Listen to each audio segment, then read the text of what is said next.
આસામ વિધાનસભાની ચૂંટણીને લઈ સહપ્રભારીની યાદી જાહેર.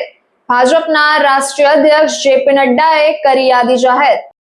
સુરતના પૂર્વ સાંસદ અને તત્કાલીન કેન્દ્રીય રેલ રાજ્યમંત્રી દર્શના જરદોશનું નામ જાહેર. દર્શના જરદોશને આસામના ચૂંટણી સહપ્રભારી તરીકેની જવાબદારી સોંપવામાં આવી. દર્શના જરદોશ અગાઉ પણ અન્ય રાજ્યોની ચૂંટણીમાં સહપ્રભારી તરીકેની જવાબદારી આપી ચૂક્યા છે. ફરી દર્શના જરદોશને એક નવી જવાબદારી સોંપવામાં આવી. વધુ સમાચાર માટે જોતા રહો ભારત ટાઈમ્સ ન્યૂઝ. ગોવા વખતે પણ જવાબદારી મળી હતી. દેવેન્દ્ર ફડણવીસજી સાથે આ એક વાર અનુભવ થઈ ચૂક્યો છે અને ખાસ કરીને સંગઠનની અંદર વર્ષો સુધી કામ કર્યું છે. ભારતીય જનતા પાર્ટી દુનિયાની સૌથી મોટી પાર્ટી.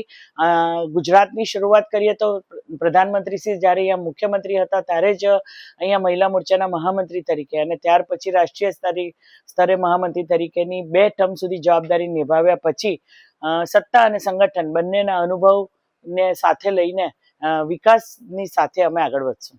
શું લાગે છે બેન આ વખતે આસામમાં જોવા જઈએ તો? સરસ જ, બહુ સરસ. અત્યારે છે એના કરતા સારા પરિણામ આવશે.